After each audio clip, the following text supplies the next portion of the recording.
तो विजय शर्मा, इसी से जुड़ा अब आपका सवाल है कि यहाँ पर भी तो कुर्सी की ही तो जंग है।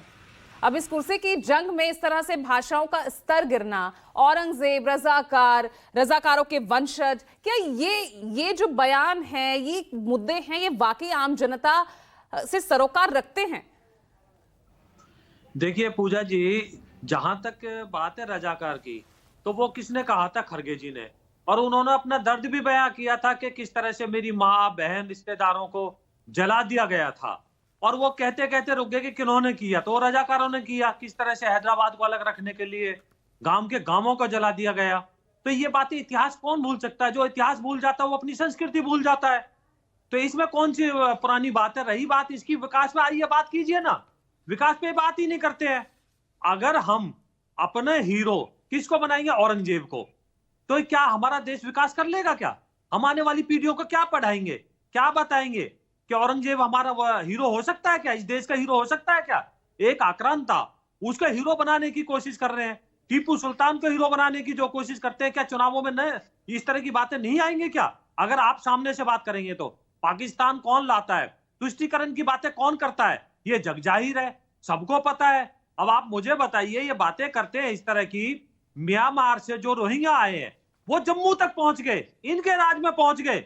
जब हम निकालने की बातें करते हैं, वो डिटेंशन सेंटर में उनको बाहर भेजने की बात करते हैं म्यांमार की, तो सुप्रीम कोर्ट में सरकार आपकी है तो आपके राज्य में ही आ रहे हैं ना, मामला तो इंटरनेशनल पूजा जी वही मैं जवाब दे रहा हूं। वो धैर्य से सुनिए। तो राज्य सरकार वो किसके राज में आए? वो कांग्रेस के राज में आए। हमने उनको पकड़ा, डिटेंशन सेंटर में भेजा और डिपोर्ट करने लगे। तो इनका जो अर्बन नक्सल जो लोग हैं ना, प्रशांत भूषण की पृष्ठभूमि सब सारे जानते हैं, आपको भी पता होगी। उन्होंने एक वहां पे रिट डाली और हवाला किसका दिया?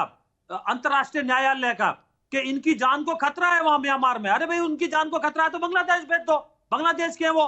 फिर सुप्रीम कोर्ट ने जो एसआर बोबड़े थे चीफ जस्टिस, उन्होंने उस पर स्टे लगा दिया। लेकिन सिर्फ चुनाव के वक्त ये मुद्दा उठाना तो सीधा यहाँ पर ध्रुवीकरण करना है ना।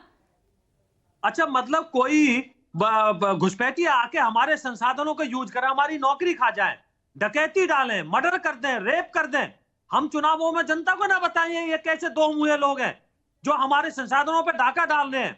उनको सुप्रीम कोर्ट में जाके ये स्टे करा देते हैं, उनको डिपोर्ट नहीं करने दे रहे हैं, फिर कहते हैं कि सेंटर में आप बैठे हो। अरे भाई, सुप्रीम कोर्ट ने स्टे कर दिया उसको। शर्मा जी, आपकी भी सरकार रही, आप तो कह रहे हैं ना कि हमने ये बनाया, हम ही संवारेंगे। तो जब आपने बनाया तभी आपने क्यों ये कानूनी कदम नहीं उठाए?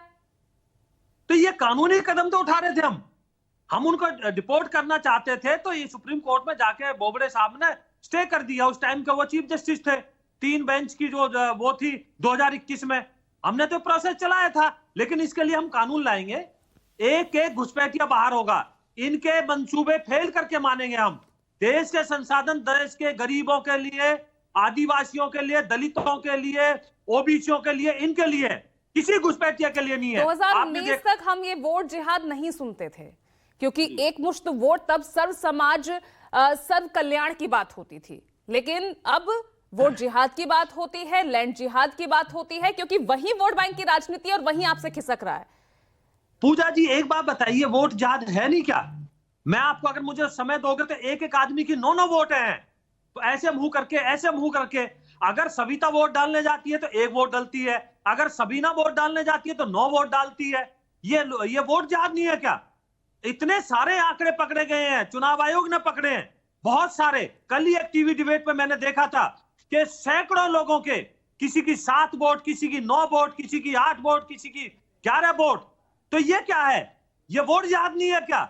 आप मुझे बताइए ना। तो ये किस तरह की बातें, कहां ले जाना चाहते हैं देश को? हम देश के सामने ये मुद्दे नहीं रखे क्या?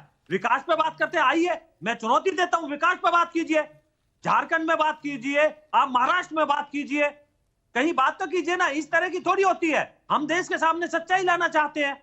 चुनाव जब होता है तो देश के सामने सच्चाई लाने का समय होता है। हमारे प्रधानमंत्री मोदी जी कहते हैं कि जब हम चुनाव में जाएंगे तो हम अपना हिसाब देंगे। कीर्तिनिधि पांडे जी, जो आपने बोया